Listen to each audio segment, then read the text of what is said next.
Grande Mota. Fala, Mota. Olá, meus amigos. Oi, Emílio. Como é que vocês estão? Tudo bem? Que elegância, hein? Tá magrinho, hein, Mota? Tá fazendo regime ou não? Pior que tô, Emílio. Entrei numa dieta. Eu fiz a... Como é que chama? Harmonização? Eu fiz a harmonização. Ó, tudo. Não, a cara continua desarmonizada. É só a dieta mesmo. Parei de comer um pouco para ver se melhorava aqui a barriga. Boa. E como é que tá lá, o Pingo? 6 da tarde aqui na Jovem Pan. Tá você? Estamos eu, Zé Maria e o Cristiano Beraldo. O Beraldo lá dos Estados Unidos. Olha. Dos Estados Unidos. Cada dia é uma emoção, né? Esse país não deixa a gente sossegar, não tem nem um dia de tédio. E como é que tá? Como é que tá o clima da turma? Tem muita gente falando que a gente parece que perdeu um ano.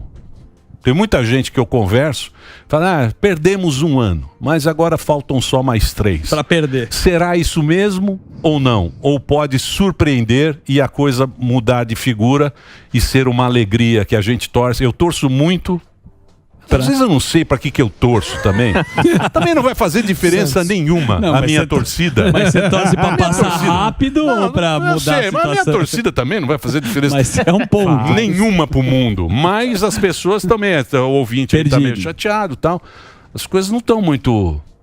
né? Tá muito bem, né? Não estão. Eu sempre digo que eu tenho uma dificuldade enorme de prever, né, até de montar cenários para o que vem por aí, porque se a gente olha para trás, as grandes modificações, os grandes eventos, as grandes mudanças, nenhuma delas foi prevista. Ninguém conseguiu prever as coisas que aconteceram no Brasil nos últimos anos. Talvez a maior falha de previsão tenha sido a eleição de Jair Bolsonaro. Eu me lembro que em janeiro de 2018 tinha muita gente que dava como certo, absolutamente certo, a eleição do candidato do PSDB. Sim. Jair Bolsonaro era uma figura dos memes, das redes sociais. Então isso foi uma coisa que aconteceu, que mudou o Brasil, que ninguém conseguiu prever. A pandemia também, outra coisa, não estava num cenário de absolutamente ninguém.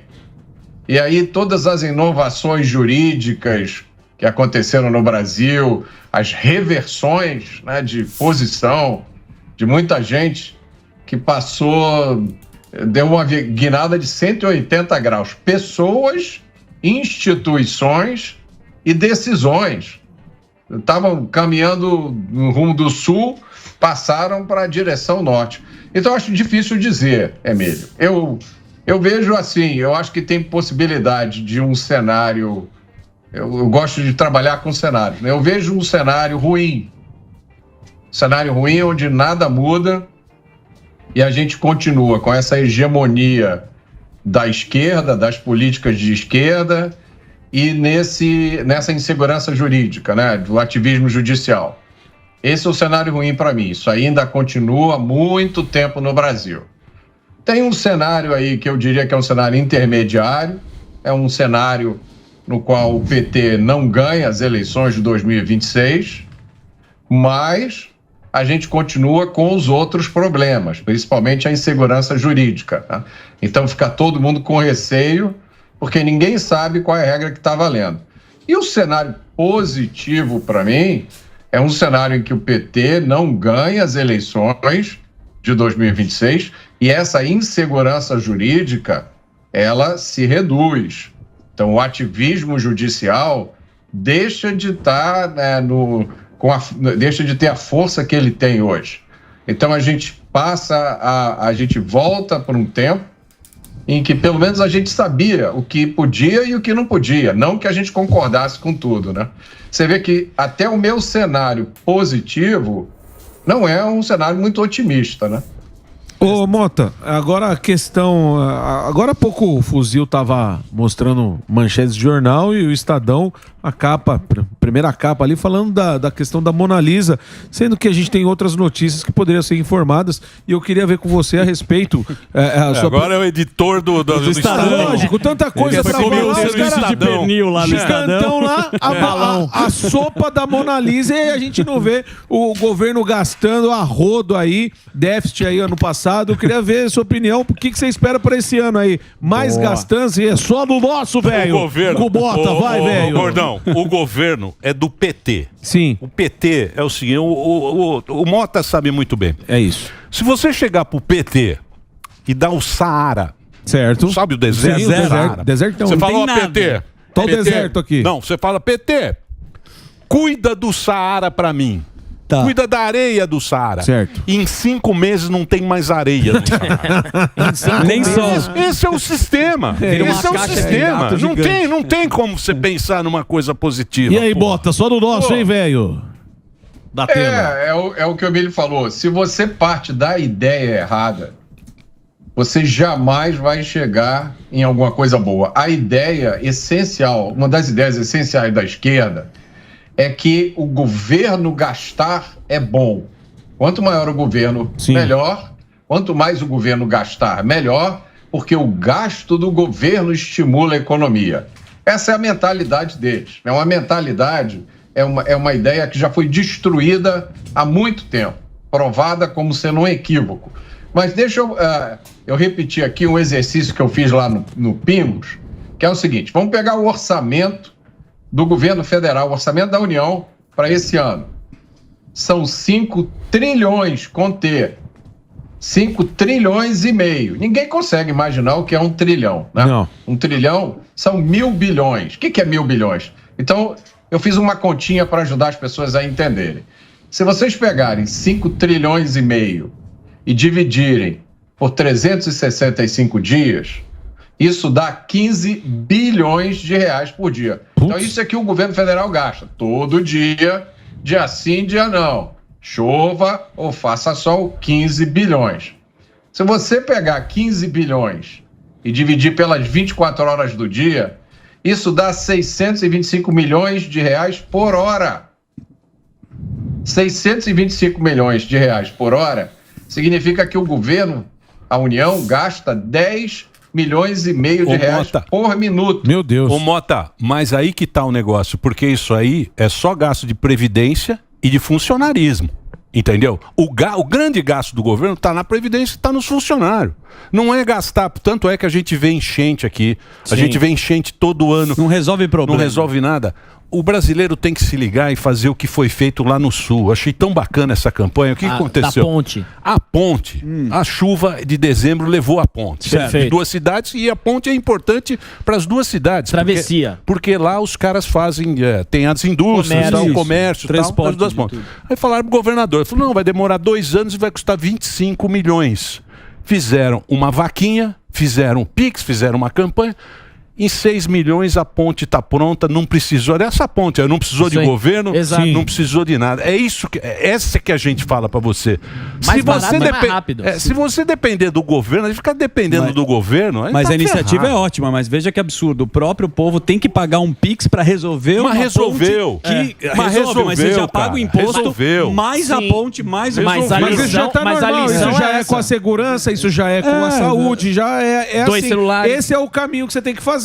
Você tem que resolver, porque a saúde, quem pode, faz o plano de saúde. Agora vai ter que começar a ter o dinheiro pra ponte e pras outras coisas também. Parabéns, então, à cidade aí. Né? Eu nem sei como é. Também não sei. O Sami agora é gaúcho. O Sami é o gaúcho do povo Bonfa. gaúcho. Sim, O nosso gauchinho querido. Ele faz a dança com a bombacha. Ele veio com a espingarda agora. Eu vou pro Samba de centro bombacha. de tradições Costela no bafo. gaúchas. Cabo de bombacha, eu quero ver. Desculpa te interromper, Mota. Pode concluir, desculpa.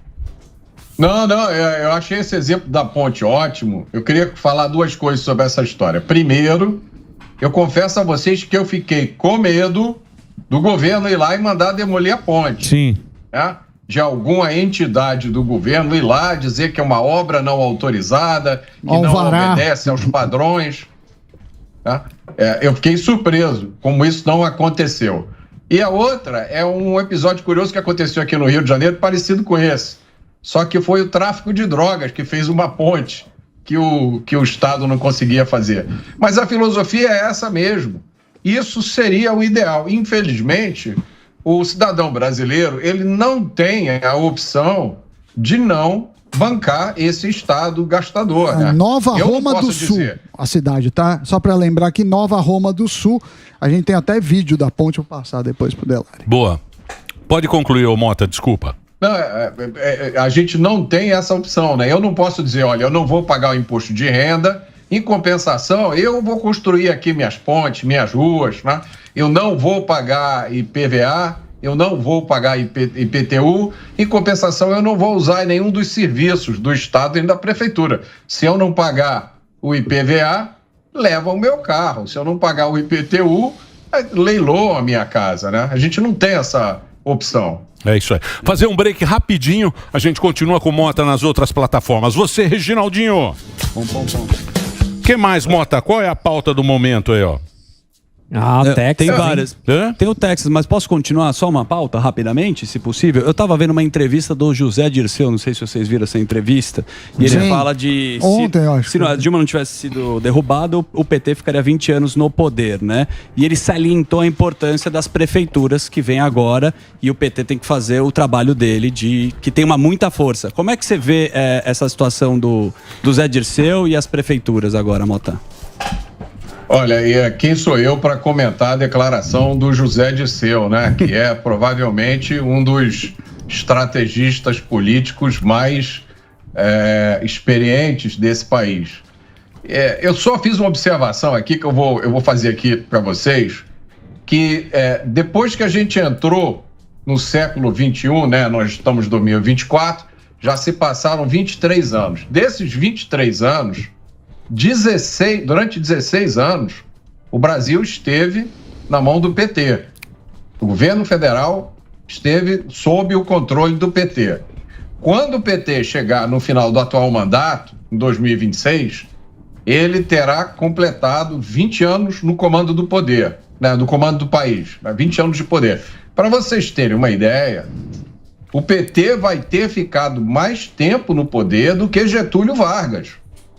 Getúlio Vargas ficou 19 anos. 20 anos no poder é o mesmo tempo de duração do regime militar. E é muito maior do que o de várias figuras históricas, né? Por exemplo, Lenin, fundador da União Soviética, só ficou 7 anos no poder. A Revolução Francesa, todo mundo fala, durou 10 anos. O Império de Napoleão Bonaparte durou 15 anos. Até se você olha para os Estados Unidos, o presidente americano que governou mais tempo, porque ficou 4 mandatos, não vai acontecer mais porque passaram uma emenda constitucional, né? Que limita em 2. Mas Franklin Roosevelt, ele foi eleito 4 vezes. No total, ele morreu no seu último mandato, no total ele ficou pouco mais de 12 anos. Você vê, o PT ganha fácil de tudo isso. Então, é um ponto sobre o qual todo mundo precisa refletir. Porque 20 anos no comando da máquina do governo federal é tempo para chuchu. Ô Mota, falando na questão que o Zuzu levantou, da prefeitura, saiu uma notícia que a batata, o Lula não quer que ela saia. Não quer que ela saia porque ele quer concentrar todo mundo, todos os votos, no Boulos. E essa é uma estratégia que a gente sempre fala aqui a gente fala muito da direita, né? Vai lá, se concentra em um candidato para não dividir voto e assim ter uma maioridade de votos. Mas o Lula continua mandando ali na turma, né? E eles, até então, todo mundo continua acatando. Mas eles têm também essa estratégia de colocar cada um... Você acha que a direita vai seguir isso aí ou vai ser aquela bagunça que a gente conhece? Bagunça, não tem dúvida nenhuma.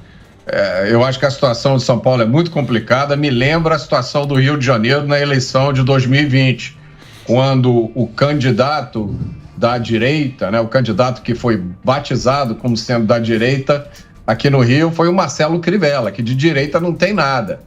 Inclusive, ele tinha sido ministro da Pesca daquela presidenta. E foi apresentado aqui como sendo candidato da direita e quem ganhou foi Eduardo Paes. Mas aí também vota mal, hein? Vota. Você sabe, Aqui você tá aí do suave. Rio de Janeiro, não vem não com essa carinha que domina que vocês votam. São Paulo vota muito mal. Mas E o Rio também. O Rio, puta que... tá o bom. Rio, O pelo Rio amor de O Deus. governador do Rio é quase todo já. Garotinho, visita lá mulher no do garotinho. Aqui, Cabral. Cabral. Aqui Celso Pita, É verdade. Luiz Erundina, Maluf. Paulo Salim Maluf, verdade. Marta Martacha. Suplicy. Ótimo. Quem mais nós tivemos aqui? Governador. Calcinha. É importante. É importante. Importante. Mota. Quércio. Vota mal! Vota. Mas Vota deixa eu falar um mal. negócio, Emílio.